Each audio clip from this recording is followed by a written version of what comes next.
ঘাটে, তুমি ওখানে চলে যাও। রাকেশ, ঘাটে চলে যাও।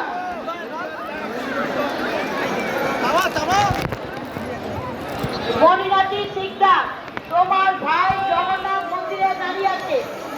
মনিরাজ শিকদার, জগন্নাথ মন্দিরে তোমার ভাই দাঁড়িয়ে আছে, তুমি দেখা করো। এই যে ভালো করে একটু আগিয়ে যাবে।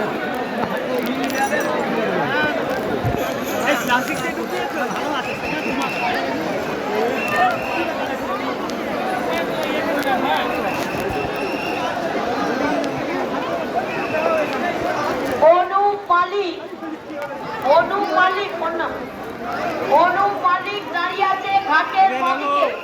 সূর্যকান্ত মালিক, তুমি যেখানেই থাকো ছেলেদের ঘাটের বাঁদিকে অনু মালিক দাঁড়িয়ে আছে, তুমি অনু মালিকের সঙ্গে যোগাযোগ করো। সূর্যকান্ত মালিক তোমার জন্য